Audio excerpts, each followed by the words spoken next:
Hello friends, wifi Shri Ram में आपका स्वागत है। आज हम कंप्यूटर में एक नई टॉपिक के बारे में बात करेंगे जिसका नाम होता है कि एमएस विंडोज़। देखिए, ये जो टॉपिक होता है ये आप कोई भी कंपटीशन एग्जाम ले लीजिएगा, इवन आपकी पटवार हो चाहे आपकी बैंक हो चाहे मतलब कोई भी एक कंपटीशन एग्जाम में जहाँ पे आपका कंप्यूटर सिलेबस डाल रखा है वहाँ पे ये टॉपिक बड़ा ही इंपॉर्टेंट होता है। ये बेसिक फंडामेंटल टॉपिक होता है, यहाँ से एग्जाम में श्योर क्वेश्चन बनते हैं। अब इस टॉपिक से एग्जाम में क्वेश्चन क्या बनते हैं तो उनके बारे में हम बात करते हैं। तो एमएस विंडोज, तो देखिए एमएस विंडोज के बारे में बात करते हैं तो बोलते हैं माइक्रोसॉफ्ट विंडोज के नाम से जाना जाता है। ये माइक्रोसॉफ्ट कंपनी का बनाया हुआ है।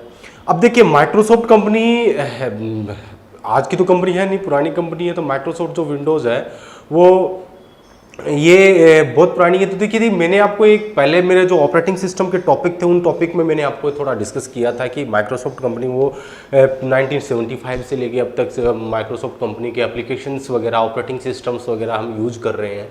तो देखिए उन्हीं में देखिए माइक्रोसॉफ्ट कंपनी ने बनाया था एमएस विंडोज। देखिए तब भी वही चल रहा था, अभी भी वही चल रहा है। तो देखिए वहाँ पे यहाँ पे अब ये तो नहीं है कि वही जो चल रहा है वो यह चल रहा है।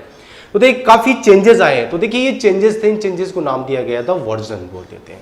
तो देखिए एमएस विंडोज़ के भी माइक्रोसॉफ्ट कंपनी ने बहुत सारे वर्जन लॉन्च किए थे और उन वर्जन के बारे में मैंने आपको पहले भी डिस्कस किया था, जिसमें वर्जन कौन से थे।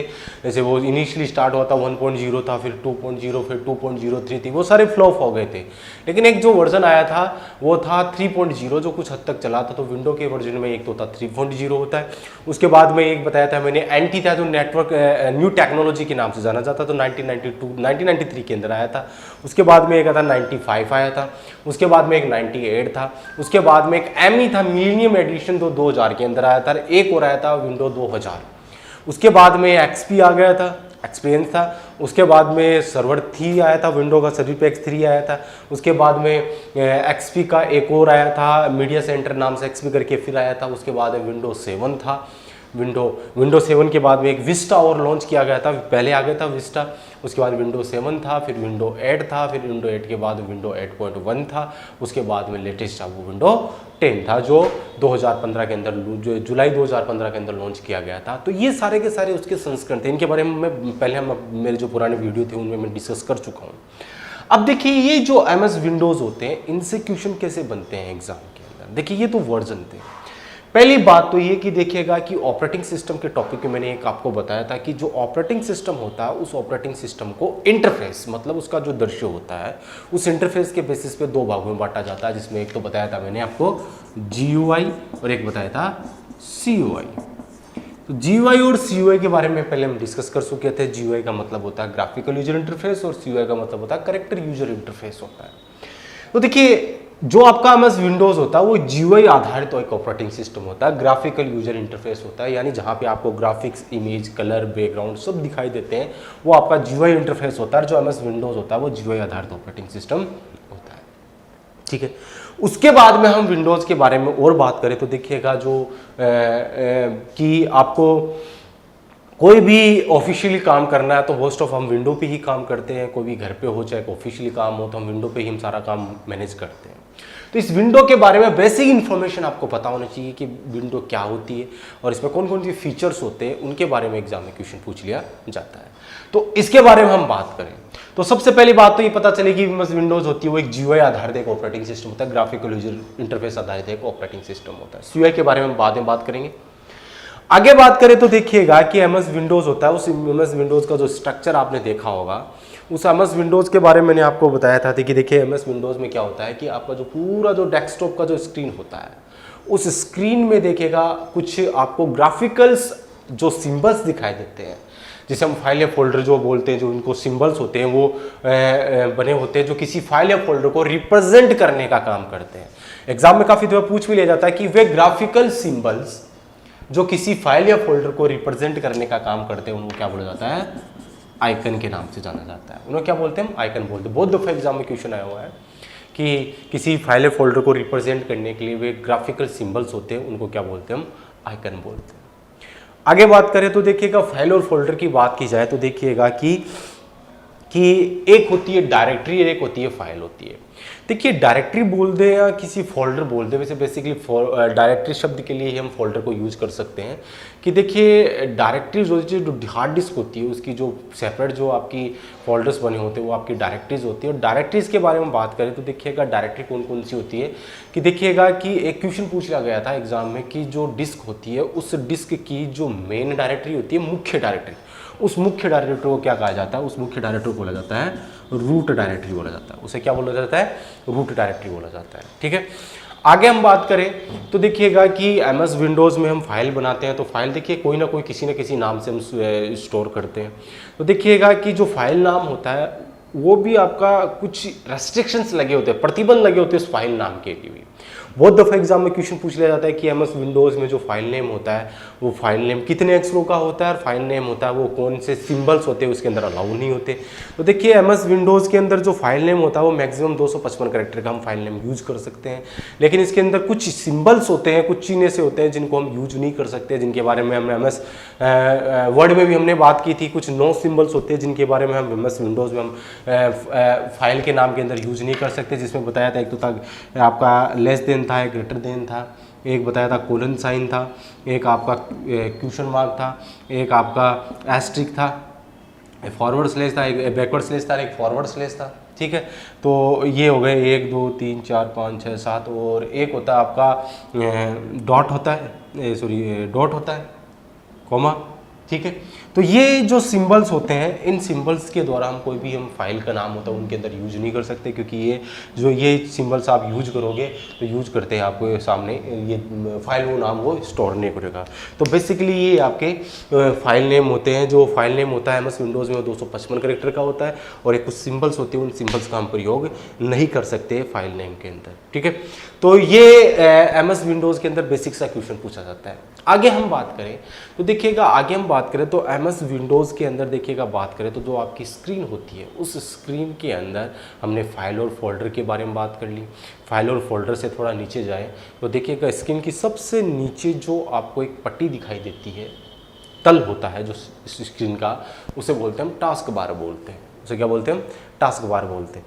इस टास्क बार से एग्जाम में बहुत दफ़ा क्वेश्चन पूछा जाता है कि देखिएगा टास्क बार क्या होती है, कि आपकी एमएस विंडोज़ में जो भी आप एप्लीकेशन, जो भी प्रोग्राम, जो भी टास्क आप खोलते हो वो टास्क रनिंग जो टास्क होती है वो सारी की सारी आपकी टास्क बार में दिखाई देती है। अब ये एग्जाम में क्वेश्चन पूछ लिया जाता है कि कई बार देखिएगा एक बड़ा ही टेक्निकल क्वेश्चन पूछा जाता है कि टास्क बार में अधिकतम मैक्सिमम कितने टास्क खोल सकते हैं। तो देखिएगा कि अगर ऐसा क्वेश्चन आ जाए एग्जाम में कि टास्क बार में अधिकतम कितने टास्क हम खोल सकते हैं, तो देखिएगा कोई अगर संख्या दी होती है ऑप्शन में तो वो बिल्कुल मत कीजिएगा, क्योंकि कोई निर्धारित नहीं है कि ऑप्शन में कई बार ये मिल जाता है कि टास्क बार जितना होल्ड कर सके, या एक ऑप्शन आपको ये मिल सकता है कि जितनी रैम की कैपेसिटी होती है। तो देखिए जाहिर सी बात है, मैंने आपको पहले बताया था कि कोई भी प्रोग्राम जो चल रहा होता है, रनिंग जो प्रोग्राम चल रहे होते हैं वो कौन सी मेमोरी में चल रहे होते हैं, रैम में चल रहे होते हैं। किसी प्रोग्राम को चलने या रन होने के लिए रैम में होना जरूरी होता है, क्योंकि सीपीयू प्रोसेसिंग के दौरान कहाँ से डालता है, रैम से लेता है। तो देखिए जो भी आप टास्क खोलोगे कंप्यूटर के अंदर, जो भी रनिंग जो टास्क हो रही है वो सारी की सारी रैम में होगी। तो टास्क बार में हम उतने टास्क खोल सकते हैं जितनी आपकी रैम होल्ड कर सकती है। तो इसका आंसर ये होता है। अब उस टास्क बार में देखिएगा कि टास्क बार के राइट साइड में और लेफ्ट साइड में कुछ सिंबल्स होते हैं। राइट साइड में आपको वहाँ पे आपको वॉल्यूम मिलेगा, डेट एंड टाइम मिलेगा और आपके एंटीवायरस वगैरह, नेट कनेक्टिविटीज जैसे ऑप्शंस मिलते हैं। जहाँ पे आपका ये राइट साइड वाला जो पोर्शन होता है जहाँ पे समय और दिन, एक एग्जाम थी उसमें भी क्वेश्चन पूछा गया था कि आपके डेस्कटॉप होता है, स्क्रीन होती है, उसमें समय और दिनांक कहाँ पे दिखाई देता है। टास्क बार होती है लेकिन ऑप्शन में टास्क बार नहीं था। लेकिन टास्क बार के राइट साइड में जो बैकग्राउंड में चल रहे जो जितने प्रोग्राम होते हैं वो सारे के सारे आपके वहाँ उस जगह पे दिखाई देते हैं। बैकग्राउंड में जो आपकी इंटरनेट कनेक्टिविटी होती है, एंटीवायरस होता है, आपका डेट एंड टाइम होता है, आपका वॉल्यूम लेवल होता है, ये बैकग्राउंड में रनिंग प्रोग्राम्स होते हैं। इन बैकग्राउंड में रनिंग प्रोग्राम होते हैं टास्क बार में जहाँ होल्ड करके रखा होता है उसे बोलते हैं हम सिस्टम ट्रे।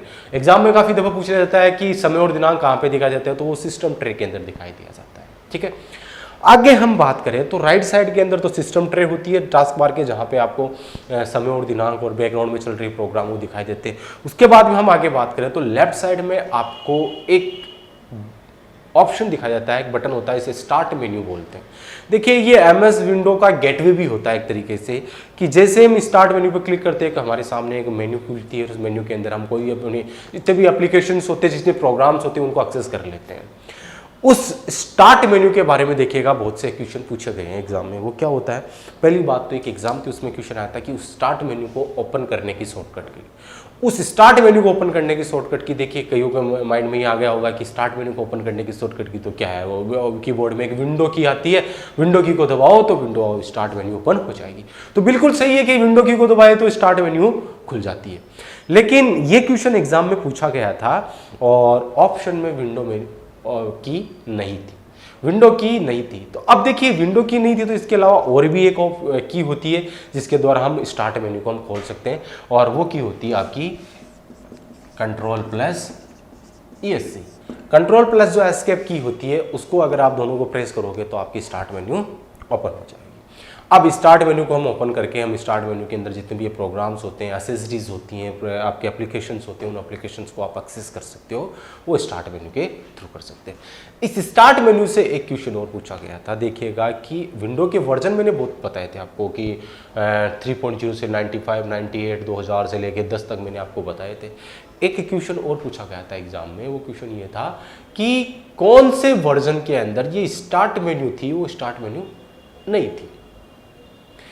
इन सभी में एक वर्जन ऐसा था जिसके अंदर स्टार्ट मेन्यू नहीं थी, वो वर्जन था विंडो 8 के अंदर। विंडो 8 और 8.1 था, उसके अंदर वो स्टार्ट मेन्यू नहीं थी, वो फिर विंडो 10 के अंदर वापस स्टार्ट मेन्यू को लेके आ गए थे। तो इस प्रकार से एक बेसिक से क्वेश्चन पूछ ले जाते हैं इस विंडोज के बारे में, ठीक है। और भी कई तरह के क्वेश्चन आते हैं, उनके बारे में हम बात करते हैं। उसके बाद में हम बात करें तो देखिएगा कि एमएस विंडोज़ के अंदर देखिएगा कि क्वेश्चन होता है कि जैसे हम स्टार्ट मेन्यू को हम क्लिक करते हैं तो हमारे सामने प्रोग्राम्स खुलते हैं, गेटवे होता है, क्लिक करते हैं तो प्रोग्राम खोलते हैं, और उन प्रोग्राम एसेसरीज होती है, एसेसरी पे क्लिक करते हैं तो बहुत सारे प्रोग्राम्स हमारे सामने आते हैं। इसमें एमएस पेंट, नोट पैड, आपके वर्ड पैड, बहुत सारे ऐसे प्रोग्राम्स खुलते हैं।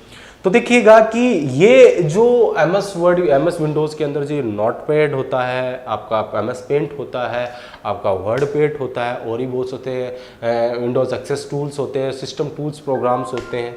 तो देखिए यहाँ से एग्जाम में क्वेश्चन क्या बनता है, तो देखिए इनसे एग्जाम में क्वेश्चन बनता है। देखिएगा पहली बात तो ये कि जैसे हम स्टार्ट मेन्यू को क्लिक करते हैं तो इधर आपके सामने एक ऑप्शन खुलता है, नीचे तो आपका शट डाउन और वो खुलते थे। एक बड़ा ही इंपॉर्टेंट पार्ट होता है, एक अपनी प्रोग्राम होता है और उसका नाम होता है कंट्रोल पैनल। बड़ा ही इंपॉर्टेंट एग्जाम के दृष्टिकोण से बड़ा ही इंपॉर्टेंट एग्जाम में क्वेश्चन पूछे जाते हैं।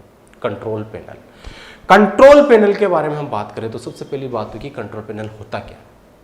तो देखिए कंट्रोल पैनल की बात आए तो सीधी सी बात है कि कंट्रोल पैनल एक यूटिलिटी प्रोग्राम होता है। सॉफ्टवेयर की कैटेगरी में हमने पढ़ा था कि सॉफ्टवेयर 3 कैटेगरी के थे, जिसमें अंदर आपका सिस्टम था, एप्लीकेशन था और एक और था यूटिलिटी सॉफ्टवेयर। जो आपका कंट्रोल पैनल होता है वो एक यूटिलिटी प्रोग्राम होता है। यूटिलिटी प्रोग्राम के बारे में बात कर सकते हैं कि वे प्रोग्राम जो सिस्टम के कार्यों को आसान बनाने, सिस्टम को अशुद्धि से दूर रखने का काम करते हैं, वो आपके सिस्टम की सुरक्षा संबंधित कार्यों के लिए प्रयोग किए जाते हैं, वो क्या होते हैं, आपके यूटिलिटी प्रोग्राम होते हैं। तो ये आपका जो कंट्रोल पैनल होता है ये आपका यूटिलिटी प्रोग्राम होता है। अब देखो इसके बारे में आपको एक बात बता दूं कि ये जो आपका प्रोग्राम यूटिलिटी प्रोग्राम होता है ये करता है, बड़ा ही इंपॉर्टेंट होता है। देखिए इसका मैं सीधा सा उदाहरण देता हूँ कि आपके मोबाइल, सेल फोन सब यूज़ करते हैं। सेल फोन में जो सेटिंग होती है ना, वो कंप्यूटर में आपका कंट्रोल पैनल होता है। हम कोई भी हार्डवेयर सॉफ्टवेयर की सेटिंग को चेंज करते हैं तो हम सेटिंग के अंदर जाते हैं, तो कंप्यूटर में हम कंट्रोल पैनल में जाएंगे। कोई भी हम सॉफ्टवेयर को इंस्टॉल करना है या अनइंस्टॉल करना है तो हम सेटिंग, फॉन्ट चेंज करना है, कोई भी हम सेटिंग चेंज करते हैं। इवन आपके डेट ऑन टाइम को भी चेंज करना है तो हम कहाँ जाएंगे, मोबाइल में हम सेटिंग में जाते हैं ना, तो डेट एंड टाइम को चेंज करने के लिए हम कहाँ जाएंगे, हम कंट्रोल पैनल में जाएंगे। और यही क्वेश्चन एग्जाम में पूछा गया था कि डेट एंड टाइम को चेंज करने के लिए कहाँ पे जाते हैं, तो डेट एंड टाइम चेंज करने के लिए हम कंट्रोल पैनल के अंदर जाते हैं, जहाँ पे आपको ऑप्शन मिलते हैं कंट्रोल पैनल के अंदर हम आसानी से उसको चेंज कर सकते हैं। तो जो जहाँ सेटिंग वाली चीज़ें होती है, हार्डवेयर सॉफ्टवेयर की जो सेटिंग होती है, वो किसी प्रोग्राम सॉफ्टवेयर को इंस्टॉल या अनइंस्टॉल करना होता है तो हम वहाँ पे कंट्रोल पैनल में जाते हैं और कंट्रोल पैनल में उसको हम यूज करते हैं। तो ये कंट्रोल पैनल से बहुत ही इंपॉर्टेंट, हर बार क्वेश्चन आता है, कोई भी कॉम्पिटिशन एग्जाम में कंट्रोल पैनल से एग्जाम में क्वेश्चन पूछे जाते हैं। तो ये कंट्रोल पैनल की बात थी, ठीक है। तो देखिए ये कंट्रोल पैनल के बारे में मैंने जो बातें बताई है ये सारी इंपॉर्टेंट है, और भी विंडोज़ के बारे में बहुत सी चीज़ें पड़ी है, बहुत सी चीज़ें बताने के लिए। तो देखिए ये विंडोज़ के बारे में कुछ मैंने बेसिक इंट्रोडक्शन आपको बताया, इसके अलावा और भी बहुत सी चीज़ें हैं, उनके बारे में हम अगली नेक्स्ट वीडियो में हम बात करेंगे। आज के लिए इतनी बात। जय श्री राम।